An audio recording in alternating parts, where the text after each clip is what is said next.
ទូរទស្សនិកជនជាទីគោរពតទៅនេះសូមអញ្ជើញទស្សនាព័ត៌មានរបស់ទូរទស្សន៍ជាតិកម្ពុជាជាដំបូងខ្ញុំបាទសូមជូនមេត្តាព័ត៌មានសំខាន់ដែលត្រូវផ្សាយក្នុងថ្ងៃនេះព្រះករុណាព្រះមហាក្សត្រសពព្រះរាជហឫទ័យប្រោសវិជ្ជទានឯកឧត្តមកូនេឡង់ស៊ីណាបូអាចូលក្រាបថ្វាយបង្គំគាល់ថ្វាយសាតាំងសម្ដេចអគ្គមហាពញាចក្រេហេសំរិនអនុញ្ញាតឲ្យឯកឧត្តមម៉មរឌីចូលជួបសម្ដែងការគូសំជាបន្តសូមអញ្ជើញទស្សនាព័ត៌មានពិស្ដាព្រះករុណាជាអម្ចាស់ជីវលើត្បូងព្រះបាទសម្ដេចព្រះបរមនាថព្រះមហាក្សត្រនៃព្រះរាជាណាចក្រកម្ពុជាជាទីសក្ការៈដ៏ខ្ពង់ខ្ពស់បំផុតព្រះអង្គបានសពព្រះហឫទ័យប្រោសព្រះរាជទានអាដាមកូនេឡង់ស៊ីណាប៊ូអាចូលក្រាបថ្វាយបង្គំគាល់ថ្វាយសាតាំងនៅព្រះទីនាំងទេវាវិនិច្ឆ័យព្រះបរមរាជវាំងវេលាម៉ោង 11 ព្រឹកថ្ងៃទី 25 ខែវិច្ឆិកាឆ្នាំ 2014 ក្នុងឱកាសដែលអាដាមត្រូវបានរដ្ឋាភិបាលនៃសាធារណរដ្ឋម៉ាលីតែងតាំងជាឯកអគ្គរដ្ឋទូតវិសាមញ្ញនិងពេញសមត្ថភាពរបស់ម៉ាលីប្រចាំព្រះរាជាណាចក្រកម្ពុជាដែលមាននិវេសនដ្ឋាននៅទីក្រុងប៉េកាំងក្នុងឱកាសនោះព្រះករុណាជាអម្ចាស់ជីវលើត្បូងជាទីសក្ការៈដ៏ខ្ពង់ខ្ពស់ព្រះអង្គសពព្រះហឫទ័យប្រោសព្រះរាជទាននៅការស្វាគមន៍យ៉ាងរាក់ទាក់កក់ក្ដៅចំពោះវត្តមានអាដាមឯកអគ្គរដ្ឋទូតតែងតាំងថ្មីនៃសាធារណរដ្ឋម៉ាលីព្រមទាំងបានប្រោសព្រះរាជទានវត្ថុអនុស្សាវរីយ៍ដ៏មានតម្លៃខ្ពង់ខ្ពស់ជូនអាដាមឯកអគ្គរដ្ឋទូតទទួលបានផ្តិលប្រាក់ដែលជាងចម្លាក់ប្រកបដោយទេពកោសល្យខ្ពស់របស់ខ្មែរបានចម្លាក់ដោយដៃរំលេចនៅក្បាច់ផ្កាភ្ញីតាមចម្លាក់ប្រពៃណីបុរាណដ៏រុងរឿងរបស់ខ្មែរក្រៅពីនេះបានប្រោសព្រះរាជទានវត្ថុអនុស្សាវរីយ៍ជាសៀវភៅឯកសារស្ដីពីស្នាមប្រហោះដ៏ដងឧត្តមជាប្រវត្តិសាស្ត្ររបស់ព្រះករុណាព្រះមហាវីរក្សត្រព្រះវររាជបិតាជាតិខ្មែរជាទីសក្ការៈដ៏ខ្ពង់ខ្ពស់បំផុតព្រះអង្គបានបំពេញព្រះរាជបូជនីយកិច្ចដ៏អស្ចារ្យក្នុងការទាមទារបានមកវិញនៅឯករាជ្យបូរណភាពទឹកដីខ្មែរបានគង់វង្សព្រះអង្គមានព្រះរាជតម្រិះដ៏ភ្លឺស្វាងបំផុតក្នុងព្រះរាជកិច្ចផ្សះផ្សាបង្រួបជាតិព្រះរាជកិច្ចព្រះរាជស្ថាបនាព្រះរាជសមិទ្ធផលកសាងសង្គមមានការរីកចម្រើនរុងរឿងតាំងពីក្នុងសម័យសង្គមរាជនិយមរហូតដល់ពេលបច្ចុប្បន្នសៀវភៅអំពីរាជហឫទ័យនិងព្រះរាជសកម្មភាពដ៏ថ្លៃថ្លាក្នុងរយៈពេលមួយព្រះជន្មព្រះករុណាព្រះបរមរាជបិតាជាតិខ្មែរឧទ្ទិសចំពោះប្រជាជាតិកម្ពុជាសៀវភៅអំពីព្រះរាជជីវប្រវត្តិព្រះករុណាព្រះបរមរតនកោដ្ឋព្រះអង្គប្រសូតនៅថ្ងៃទី31ខែតុលាឆ្នាំ1922និងយាងសោយព្រះទីវង្គតនៅថ្ងៃទី15ខែតុលាឆ្នាំ2012សៀវភៅអំពីទុក្ខសោករបស់ប្រជាជាតិប្រជារាស្ត្រកម្ពុជាចំពោះការយាងសោយព្រះទីវង្គតនៃអង្គសម្ដេចឪសម្ដេចតាទូតជាទីសក្ការៈដ៏ខ្ពង់ខ្ពស់បំផុតសៀវភៅស្ដីពីព្រះរាជសកម្មភាពនៃព្រះរាជវង្សានុវង្សខ្មែរយកព្រះរាជហឫទ័យទុកដាក់ក្នុងការថែរក្សានិងលើកតម្កើងវិស័យសិល្បៈបុរាណជាតិសៀវភៅអំពីព្រះរាជសកម្មភាពក្នុងព្រះរាជពិធីបុណ្យជាប្រវត្តិសាស្ត្រនៃការយាងគ្រងរាជសម្បត្តិនៃអង្គព្រះករុណាព្រះមហាក្សត្រនិងសៀវភៅប្រវត្តិព្រះបរមរាជវាំងនៅព្រះរាជាណាចក្រកម្ពុជាដោយឡែកអាដាមឯកអគ្គរដ្ឋទូតសាធារណរដ្ឋម៉ាលីបានថ្វាយវត្ថុអនុស្សាវរីយ៍ជារូបចម្លាក់អំពីឈើយ៉ាងប្រណិតវត្ថុដ៏មានតម្លៃនេះថ្វាយបង្ហាញពីមនោចេតនាគោរពដ៏ខ្ពង់ខ្ពស់ថ្វាយព្រះមហាក្សត្រកម្ពុជានិងនាំមកនូវមិត្តភាពដ៏ជ្រាលជ្រៅសម្រាប់ប្រជាជាតិនៃប្រទេសយើងទាំងពីរមានព្រះរាជអង្គការសំណេះសំណាលក្នុងពេលនោះព្រះករុណាជាអម្ចាស់ជីវលើត្បូងជាទីសក្ការៈដ៏ខ្ពង់ខ្ពស់បំផុតព្រះអង្គមានព្រះរាជហឫទ័យបេតិសមនស្ស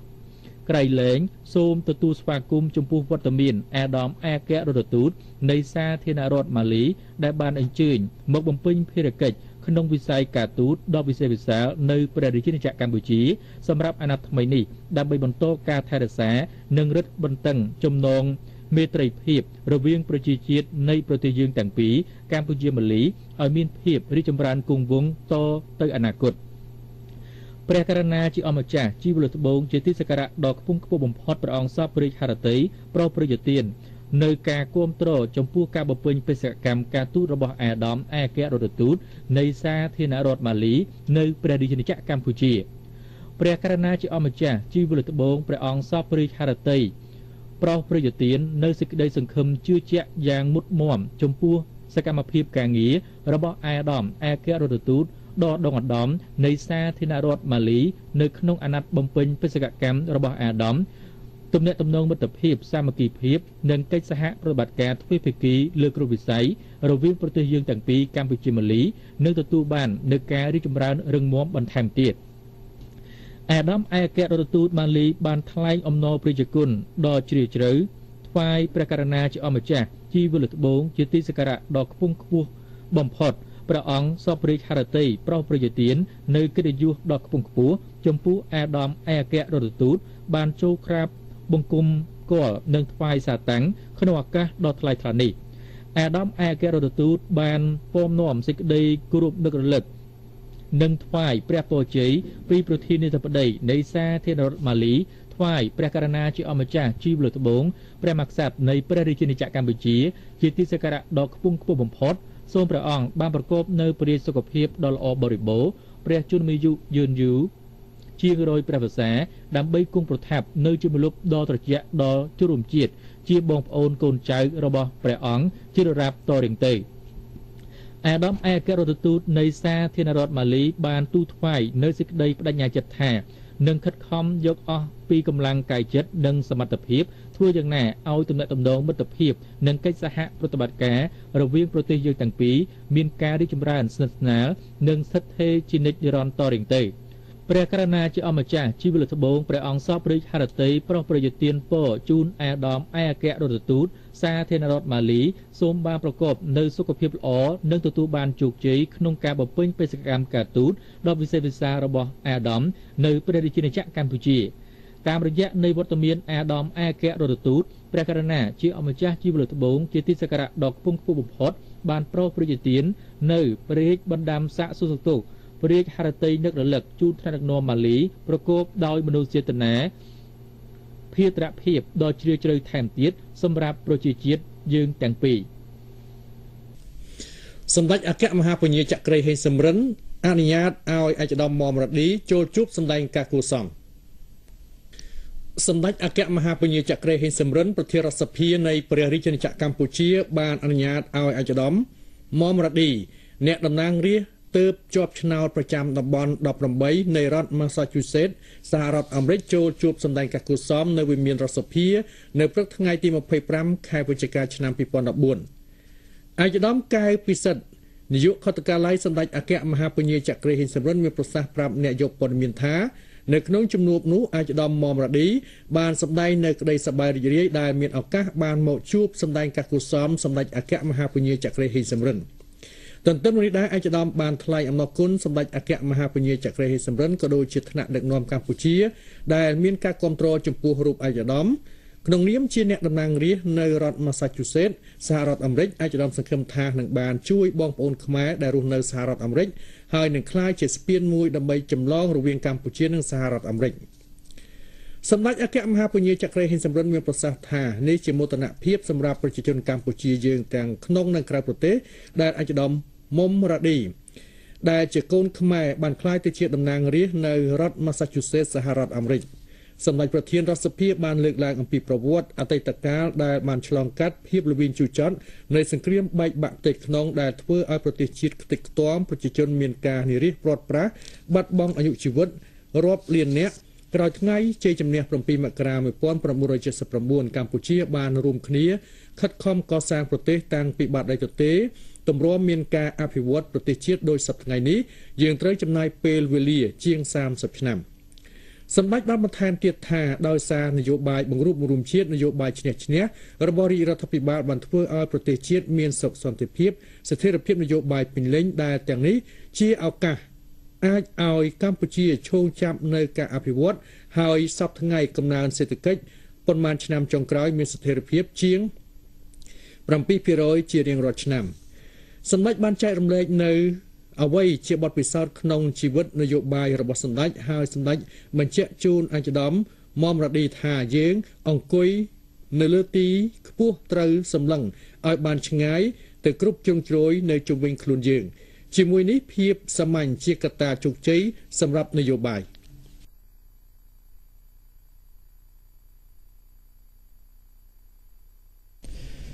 លោកជំទាវម៉ែសំអនឧបនាយករដ្ឋមន្ត្រីនិងជារដ្ឋមន្ត្រីក្រសួងទំនាក់ទំនងជាមួយរដ្ឋសភាប្រសិទ្ធិនិងអធិការកិច្ចបានទទួលជួបគណៈប្រតិភូអធិការកិច្ចរដ្ឋាភិបាលសាធារណរដ្ឋសង្គមនិយមវៀតណាមដែលដឹកនាំដោយលោកងៀនដុកហាញ់អគ្គលេខាធិការរងអធិការកិច្ចវៀតណាមដើម្បីផ្លាស់ប្តូរបទពិសោធន៍ពីគ្នាទៅវិញទៅមកលើការងារធ្វើអធិការកិច្ចគ្រប់វិស័យនៅក្នុងព្រះរាជាណាចក្រកម្ពុជាសម្ដៅលុបបំបាត់អំពើពុករលួយការរំលោភដោយអំណាចនិងបាតុភិបអសកម្មនានាកាលពីព្រឹកថ្ងៃទី24ខែវិច្ឆិកាឆ្នាំ2014លោកជំទាវម៉ែនសំអនបានថ្លែងអំណរគុណនិងកោតសរសើរចំពោះកិច្ចសហប្រតិបត្តិការល្អប្រកបដោយផ្លែផ្ការរវាងអគ្គអធិការកិច្ចរដ្ឋាភិបាលវៀតណាមនិងក្រសួងទំនាក់ទំនងជាមួយរដ្ឋសភាប្រសិទ្ធិនិងអធិការកិច្ចកម្ពុជានាពេលកន្លងមកក៏ដូចជាពេលអនាគតលោកជំទាវបញ្ជាក់ថាទូនាទីនិងភារកិច្ចរបស់ក្រសួងទំនាក់ទំនងជាមួយរដ្ឋសភាប្រសិទ្ធិនិងអធិការកិច្ចថ្នាក់ដឹកនាំនិងមន្ត្រីពាក់ព័ន្ធបាននឹងកំពុងអនុវត្តដឹកនាំគ្រប់គ្រងរាល់ភារកិច្ចក្នុងការសម្របសម្រួលធ្វើទំនាក់ទំនងជាមួយរដ្ឋសភាប្រសិទ្ធិនិងធ្វើអធិការកិច្ចលើគ្រប់វិស័យនៅក្នុងព្រះរាជាណាចក្រកម្ពុជាសម្ដៅប្រយុទ្ធប្រឆាំងអំពើពុករលួយការរំលោភដោយអំណាចនិងបាតុភិបអសកម្មនានាបានយ៉ាងច្រើនករណីជាលទ្ធផលការងារដែលក្រសួងសម្រេចបានមានការងារទំនាក់ទំនងជាមួយរដ្ឋសភាប្រសិទ្ធិគឺមានការកសាងសេចក្តីព្រាងច្បាប់និងលិខិតបទដ្ឋានគតិយុត្តនាធ្វើការផ្សព្វផ្សាយច្បាប់នៅតាមបណ្ដាខេត្តរាជធានីក្រុងស្រុកខណ្ឌនិងបណ្ដាច្បាប់ដូចជាច្បាប់ជលផលច្បាប់កិច្ចការពីបរិស្ថាននិងគ្រប់គ្រងធនធានធម្មជាតិច្បាប់ភូមិបាលច្បាប់ទប់ស្កាត់អំពើហិង្សាក្នុងគ្រួសារនិងការពារជនរងគ្រោះច្បាប់បង្ការនិងទប់ស្កាត់ការរីករាលដាលមេរោគអេដស៍ច្បាប់គ្រប់គ្រងឱសថអនុក្រឹត្យស្តីពីការគ្រប់គ្រងដីរដ្ឋទិសដៅបន្តគឺត្រៀមធ្វើការផ្សព្វផ្សាយច្បាប់ឲ្យកាន់តែទូលំទូលាយបន្ថែមទៀតជាមួយគ្នានេះដែរលោកជំទាវបានស្វាគមន៍ចំពោះការចុះអនុសារណៈនៃការយោគយល់គ្នាស្តីពីការអនុវត្តកិច្ចព្រមព្រៀងរវាងក្រសួងទំនាក់ទំនងជាមួយរដ្ឋសភាប្រសិទ្ធិនិងអធិការកិច្ចនៃព្រះរាជាណាចក្រកម្ពុជានិងអធិការកិច្ចរដ្ឋាភិបាលនៃសាធារណរដ្ឋសង្គមនិយមវៀតណាមផងដែរលោកងៀនដុកហាញ់បានសម្ដែងនៅការអគុណដល់ក្រសួងទំនាក់ទំនងជាមួយរដ្ឋសភាប្រសិទ្ធិនិងអធិការកិច្ចនៃព្រះរាជាណាចក្រកម្ពុជាដែលតែងតែជួបពិភាក្សាផ្លាស់ប្តូរបទពិសោធន៍ការងារអធិការកិច្ចជាមួយគ្នាទទួលបានលទ្ធផលល្អប្រសើរនាពេលកន្លងទៅក៏ដូចពេលអនាគតហើយគណៈប្រតិភូវៀតណាមក៏បានរីករាយស្វាគមន៍ចំពោះការចុះអនុសារណៈនៃការយោគយល់គ្នាស្តីពីការអនុវត្តកិច្ចព្រមព្រៀងរវាងអធិការកិច្ចរដ្ឋាភិបាលនៃសាធារណរដ្ឋសង្គមនិយមវៀតណាមជាមួយនឹងក្រសួងទំនាក់ទំនងជាមួយរដ្ឋសភាប្រសិទ្ធិនិងអធិការកិច្ចផងដែរហើយអធិការកិច្ចទាំងពីរនឹងបន្តការងារដ៏ល្អប្រសើរជាមួយគ្នានិងដកស្រង់យកបទពិសោធន៍ជាមួយគ្នាឲ្យកាន់តែល្អប្រសើរបន្ថែមទៀត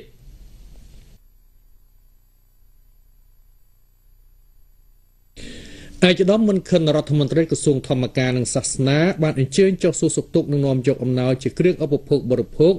រួមនឹងថវិកាទៅចែកជូនបងប្អូនអ្នកជំងឺដែលកំពុងសម្រាប់ព្យាបាលនៅមន្ទីរពេទ្យព្រះកុសុមៈរាជធានីភ្នំពេញតាមរបាយការណ៍របស់លោកនាយករងមន្ទីរពេទ្យព្រះកុសុមៈបាននឹងថាបច្ចុប្បន្នមានអ្នកជំងឺចូលមកសម្រាប់ព្យាបាលក្នុងមន្ទីរពេទ្យមានចំនួន141នាក់ក្នុងនោះរួមមានផ្នែកគ្រាំគ្រានិងបាក់ឆ្អឹងចំនួន58នាក់ផ្នែកសរសៃប្រសាទចំនួន31នាក់ជំងឺទូទៅ12នាក់ផ្នែកសម្ភពនិងរោគស្ត្រី12នាក់ជំងឺសួរ12នាក់វះកាត់ទ្រូងនិងពោះ10នាក់និងក្រពះ2នាក់ឯកឧត្តមមិនខិនបានថ្លែងកោតសរសើរចំពោះលោកគ្រូអ្នកគ្រូពេទ្យទាំងអស់ដែលបានខិតខំអស់ពីកម្លាំងកាយចិត្តក្នុងការបំពេញភារកិច្ចជូនជាតិមាតុភូមិក្នុងក្របខ័ណ្ឌនៃវិជ្ជាជីវៈរបស់ខ្លួនបម្រើទៅដល់អ្នកជំងឺនៅក្នុងមន្ទីរពេទ្យព្រះកុសុមៈនៅក្នុងឱកាសនោះឯកឧត្តមមិនខិនក៏បានណែនាំបងប្អូនអ្នកជំងឺទាំងអស់ដើម្បីឲ្យការព្យាបាលឆាប់បានជាសះស្បើយនោះប្រកាសសំខាន់គឺបងប្អូនត្រូវគោរពឲ្យបានដាច់ខាតនៅការណែនាំរបស់ក្រុមគ្រូពេទ្យហើយអនុវត្តឲ្យបានជាប់ជាប្រចាំនៅការប្រើប្រាស់ថ្នាំព្យាបាលផ្សេងៗដើម្បីឲ្យបងប្អូនបានឆាប់ជាសះស្បើយនិងឆាប់បានត្រឡប់ទៅលំនៅឋានរបស់ខ្លួនវិញតមកឯកឧត្តមមិនខិនបានចែកអំណោយដល់បងប្អូនអ្នកជំងឺដែលកំពុងសម្រាប់ព្យាបាលនៅក្នុងមន្ទីរពេទ្យព្រះកុសុមៈចំនួន110នាក់ក្នុងម្នាក់ទទួលបានអង្ករមីត្រីខនិងថវិកា 10000 រៀលសន្និសីទតំបន់អាស៊ីស្ដីអំពីការគ្រប់គ្រងហិរញ្ញវត្ថុសាធារណៈក្រោមប្រធានបទការកែតម្រង់ការគ្រប់គ្រងហិរញ្ញវត្ថុសាធារណៈមេរៀនសង្ឃឹមនិងទឹកភ្នែក បានប្រពធ្វើនៅថ្ងៃទី25ខែវិច្ឆិកាឆ្នាំ2014នាសន្តាគារភ្នំពេញអាដាមអូនព័មីរតរដ្ឋមន្ត្រីក្រសួងសេដ្ឋកិច្ចនិងហិរញ្ញវត្ថុបានមានប្រសាសន៍បើកអង្គសន្និសីទដោយគូបញ្ជាក់ថាសន្និសីទរយៈពេល2ថ្ងៃនេះគឺជាកលានុវត្តភាពដ៏មានសារៈសំខាន់មួយដើម្បីចែករំលែកនិងស្វែងយល់ពីគ្នាទៅវិញទៅមកលើយុទ្ធសាស្ត្រទូទៅនៃការកែតម្រង់ការគ្រប់គ្រងហិរញ្ញវត្ថុសាធារណៈព្រមទាំងប្រធានបទជាក់ស្ដែងមួយចំនួនទៀតដូចជាការគ្រប់គ្រងដោយសមិទ្ធកម្មនិងការកែតម្រង់ថវិកាទំនើបកម្មការអនុវត្តថវិកាវិមជ្ឈការហិរញ្ញវត្ថុនិងការកែតម្រង់សហគ្រាសសាធារណៈសន្និសីទនេះក៏នឹងផ្ដល់នៅធាតុចូលក្នុងកិច្ចដំណើរការសម្រួចទិសដៅយុទ្ធសាស្ត្រនៃកម្មវិធីកែតម្រង់ការគ្រប់គ្រងហិរញ្ញវត្ថុសាធារណៈនិងការរៀបចំផែនការសកម្មភាពកែតម្រង់របស់យើងសម្រាប់ដំណាក់កាលនិងជំហានបន្ទាប់សន្និសីទនេះនឹងពិភាក្សាអំពីបញ្ហាដែលពាក់ព័ន្ធទៅនឹងការអនុវត្តថវិកាដែលបញ្ហានេះគឺជាផ្នែកមួយដ៏សំខាន់សម្រាប់ឲ្យយើងថ្លឹងថ្លែងនៅលំនឹងដ៏ត្រឹមត្រូវមួយរវាងការត្រួតពិនិត្យនិងការផ្ដល់ភាពទន់ភ្លន់ដើម្បីធ្វើយ៉ាងណាឲ្យភ្នាក់ងារផ្ដល់សេវាអាចអនុវត្តការងារទៅបានដោយគ្មានឧបសគ្គ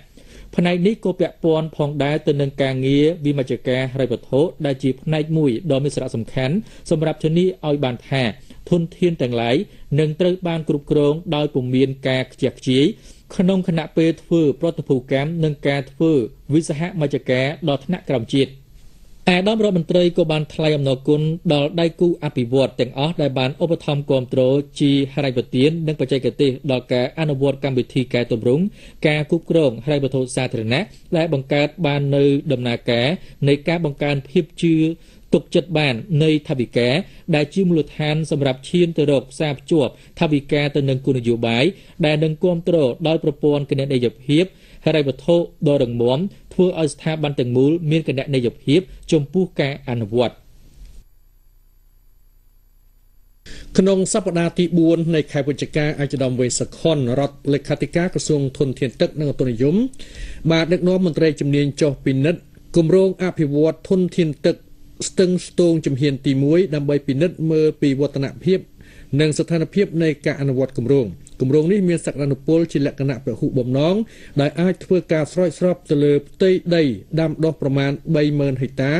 នៅរដូវប្រាំងនិង 6,000 ហិកតានៅរដូវវស្សាដែលអាចផ្គត់ផ្គង់ទឹកសម្រាប់ប្រើប្រាស់ប្រចាំថ្ងៃនិងកាត់បន្ថយគ្រោះទឹកជំនន់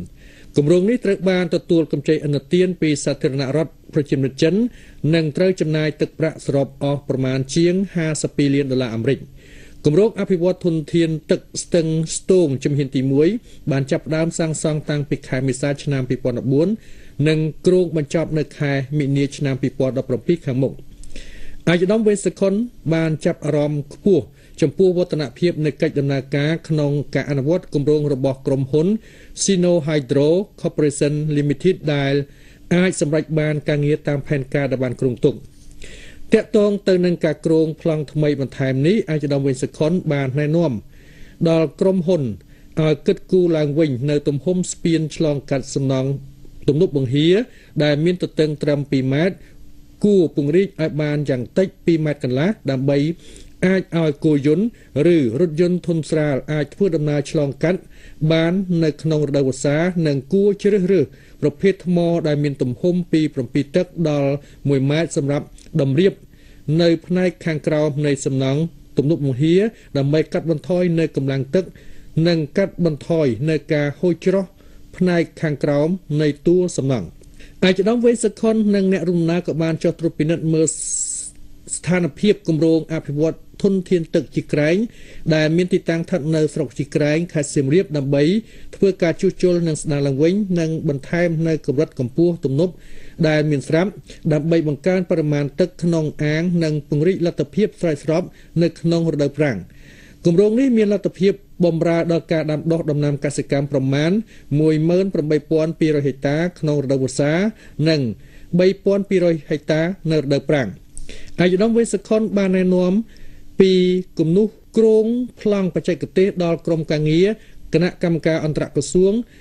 ដោះស្រាយផលប៉ះពាល់និងអាជ្ញាធរឃុំស្រុកឲ្យបានជ្រាបពីផែនការក្នុងការពង្រីកបន្ថែមនៅសក្តានុពលគម្រោងអភិវឌ្ឍធនធានទឹកស្ទឹងជីក្រែងនេះដោយទំហំនៃការងារនេះរួមមាន ការជីកប្រឡាយធំមេមួយខ្សែប្រវែង14គីឡូម៉ែត្រកន្លះប្រឡាយមេរង6ខ្សែប្រវែង60គីឡូម៉ែត្រ900ម៉ែត្រប្រឡាយមេដោះទឹកមួយខ្សែនិងទំនប់ការពារទឹកជំនន់2កន្លែងទៀតវគ្គបណ្ដុះបណ្ដាលស្ដីពីការដឹកជញ្ជូនលើទម្ងន់ចំនួន2វគ្គបានប្រព្រឹត្តនៅព្រឹកថ្ងៃទី25ខែវិច្ឆិកាឆ្នាំ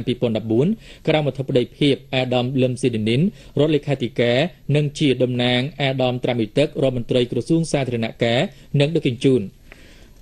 តាមរបាយការណ៍របស់អាដាមកឹមសាន់ប្រធាននាយកដ្ឋានបុគ្គលិកធនធានមនុស្សនៃក្រសួងសាធារណការនិងដឹកជញ្ជូនមានប្រសាសន៍ថាវគ្គបណ្ដុះបណ្ដាលដែលបានរៀបចំពិធីបិទនាពេលនេះមានសិក្ខាកាមសរុបចំនួន180នាក់ចែកចេញជា2វគ្គគឺវគ្គទី1សិក្សាពីថ្ងៃទី1ដល់ថ្ងៃទី5ខែកញ្ញាឆ្នាំ2014មានចំនួន100នាក់ក្នុងនោះអន្តរក្រសួងមានចំនួន39នាក់មកពីនគរបាលខេត្តអាវុធហត្ថខេត្តសាលាខេត្តមន្ទីរហិរញ្ញវត្ថុខេត្តនិងវគ្គទី2សិក្សាពីថ្ងៃទី6ដល់ថ្ងៃទី10ខែតុលាឆ្នាំ2014មានចំនួន80នាក់ស្រីម្នាក់ក្នុងការសិក្សាមួយវគ្គគណៈកម្មការបានរៀបចំប្រឡងបញ្ចប់លើមុខវិជ្ជាចំនួន5មុខតាមរបាយការណ៍បានឲ្យដឹងទៀតថាបន្ទាប់ពីបណ្ដុះបណ្ដាលចប់សិក្ខាកាមទាំងពីរវគ្គបានយល់ដឹងទាំងទ្រឹស្ដីនិងការអនុវត្តដូចជាការផាកពិន័យនិងរបៀបគិតប្រាក់ពិន័យការប្រើប្រាស់និងថែទាំជញ្ជីងរបៀបថ្លឹងរថយន្តច្បាប់ផ្លូវថ្នល់ឥរិយាបថមន្ត្រីនិងយល់ដឹងពីច្បាប់ប្រឆាំងអំពើពុករលួយអាដាមលឹមស៊ីឌីនីនបានចាត់ទុកការបណ្ដុះបណ្ដាលវគ្គដឹកជញ្ជូនលើទម្ងន់នេះគឺជាតម្រូវការចាំបាច់សម្រាប់មន្ត្រីបម្រើការងារផ្នែកជញ្ជីងឲ្យមានការយល់ដឹងកាន់តែទូលំទូលាយអំពីច្បាប់ផ្លូវថ្នល់លិខិតបទដ្ឋានគតិយុត្តនានាគោលការណ៍និងវិធីសាស្ត្រពាក់ព័ន្ធនឹងការថ្លឹងរថយន្តការផាកនិងគិតប្រាក់ពិន័យការប្រើប្រាស់និងថែទាំជញ្ជីងព្រមទាំងមានការយល់ដឹងពីច្បាប់ប្រឆាំងអំពើពុករលួយនិងឥរិយាបថរបស់មន្ត្រីប្រតិបត្តិរួមចំណែកក្នុងការទប់ស្កាត់ការដឹកជញ្ជូនលើទម្ងន់ដែលបណ្ដាលឲ្យខូចផ្លូវសម្ដៅធានាបាននូវគុណភាពផ្លូវថ្នល់និងសម្រួលការដឹកជញ្ជូនរបស់ប្រជាពលរដ្ឋឲ្យកាន់តែមានភាពងាយស្រួលអាដាមរដ្ឋលេខាធិការបានមានប្រសាសន៍បញ្ជាក់ថាការទទួលវិញ្ញាបនបត្របញ្ជាក់ការសិក្សានៅពេលនេះគឺជាសក្ខីភាពបញ្ជាក់ថាអស់លោកស្រីបានទទួលនូវការយល់ដឹងអំពីការដឹកជញ្ជូនលើទម្ងន់ហើយថ្ងៃក្រោយអស់លោកស្រីនឹងក្លាយខ្លួនជានគរបាលយុតិធធជាអធិការកិច្ចផ្លូវថ្នល់ជាមន្ត្រីធ្វើការងារជញ្ជីងប្រកបដោយចំណេះដឹងបច្ចេកទេសសិលធម៌និងជាអ្នកប្រតិបត្តិច្បាប់គួរជាទីទុកចិត្តក្នុងឱកាសនេះអាដាមលឹមស៊ីឌីនីនបានផ្ដល់អនុសាសន៍មួយចំនួនដល់សិក្ខាកាមទាំងពីរវគ្គក្នុងនោះរួមមានត្រូវពង្រឹងការដឹកជញ្ជូនលើទម្ងន់កម្រិតកំណត់ឲ្យបាន 100% ផ្ទៀងផ្ទាត់ជញ្ជីងឲ្យបានត្រឹមត្រូវផ្សព្វផ្សាយនីតិវិធីនៃការថ្លឹងផាកពិន័យមានការយល់ដឹងច្បាប់អំពីច្បាប់លិខិតបទដ្ឋានគតិយុត្តពាក់ព័ន្ធនានាទប់ស្កាត់នៅភាពអន្តរាគមន៍ត្រូវមានសាមគ្គីភាពក្នុងការអនុវត្តការងារទប់ស្កាត់ការដឹកជញ្ជូនលើទម្ងន់ដែលបណ្ដាលឲ្យខូចខាតថ្នល់បាក់ស្ពានមិនទទួលប្រាក់កញ្ចប់ណាមួយពីការដឹកជញ្ជូនលើទម្ងន់វគ្គបណ្ដុះបណ្ដាលការងាររដ្ឋបាលនិងបទពិសោធន៍ការងារមន្ត្រីរាជការបានប្រពបើកក្រោមអធិបតីភាពឯកឧត្តមអុកសុជាតិរដ្ឋលេខាធិការក្រសួងវប្បធម៌និងវិចិត្រសិល្បៈនៅថ្ងៃទី24ខែវិច្ឆិកាឆ្នាំ2014តាមរបាយការណ៍របស់លោកហឹមនិមលនាយកសាលាបណ្ដុះបណ្ដាលក្របខណ្ឌវប្បធម៌នៃក្រសួងវប្បធម៌និងវិចិត្រសិល្បៈបានឲ្យដឹងថាវគ្គបណ្ដុះបណ្ដាលមន្ត្រីរាជការក្របខណ្ឌឆ្នាំ2011និង2012ស្ដីពីការងាររដ្ឋបាលនិងបទពិសោធន៍ការងារដែលបានដំណើរការនាពេលនេះមានសិក្ខាកាមចូលរួមសិក្សារៀនសូត្រចំនួន121នាក់ក្នុងនោះមានមន្ត្រីកម្រិតក្របខណ្ឌចំនួន80នាក់ក្របខណ្ឌខចំនួន28នាក់និងក្របខណ្ឌកចំនួន13នាក់វគ្គសិក្សានេះបានលើកយកមេរៀនសំខាន់ចំនួន7ដោយក្នុងនោះសិក្សាទៅលើមុខវិជ្ជាស្ដីពីអត្ថប្រយោជន៍វប្បធម៌លិខិតបទដ្ឋានគតិយុត្តសញ្ញាទូទៅនៃរដ្ឋបាលនិងពិធីការកំណែទម្រង់រដ្ឋបាលសហលក្ខន្តិកៈមន្ត្រីរាជការស៊ីវិលនិងអំពីបៀវត្សមន្ត្រីរាជការឯកឧត្តមអុកសុជាតិបានចាត់ទុកវគ្គសិក្សាដែលបានបើកឲ្យដំណើរការនាពេលនេះគឺជាលទ្ធផលថ្មីមួយដ៏ល្អដែលថ្នាក់ដឹកនាំក្រសួងវប្បធម៌និងវិចិត្រសិល្បៈបានខិតខំប្រឹងប្រែងបំពេញភារកិច្ចក្នុងការបណ្ដុះបណ្ដាលធនធានមនុស្សផ្ដល់ចំណេះដឹងដល់មន្ត្រីរាជការក្នុងក្រសួងវប្បធម៌និងវិចិត្រសិល្បៈឲ្យទទួលបាននូវចំណេះដឹងគ្រប់គ្រាន់ដើម្បីយកទៅបំពេញការងារដោយទទួលខុសត្រូវ ចំណេះដឹងដែលក្រសួងវប្បធម៌និងវិចិត្រសិល្បៈបានធ្វើការបណ្ដុះបណ្ដាលផ្ដល់ចំណេះដឹងជូននាពេលនេះគឺជាកាតព្វកិច្ចក្នុងការជួយដល់មន្ត្រីរាជការឲ្យមានចំណេះដឹងបន្ថែមដើម្បីចូលរួមបំពេញការងារបម្រើផលប្រយោជន៍ជាតិនិងជំរុញវិស័យវប្បធម៌និងវិចិត្រសិល្បៈឲ្យកាន់តែមានភាពរីកចម្រើនធ្វើឡើងថែមទៀតព្រមជាមួយគ្នានេះអាយដាមរដ្ឋលេខាធិការក្រសួងវប្បធម៌និងវិចិត្រសិល្បៈបានបញ្ជាក់បន្ថែមទៀតថាដើម្បីបំពេញការងារប្រចាំថ្ងៃនិងអនុវត្តឲ្យបានល្អមានប្រសិទ្ធភាពនិងគុណភាពខ្ពស់នោះមន្ត្រីរាជការគ្រប់រូបក្នុងក្របខ័ណ្ឌក្រសួងវប្បធម៌និងវិចិត្រសិល្បៈទាំងអស់ចាំបាច់ត្រូវទទួលការបណ្ដុះបណ្ដាលការធ្វើវិក្រិតការសុក្រិតការតាមរយៈជំនាញផ្សេងៗក្នុងវគ្គសិក្សាដែលអង្គសន្និបាតបានចេញសេចក្តីសម្រេចនិងបានដាក់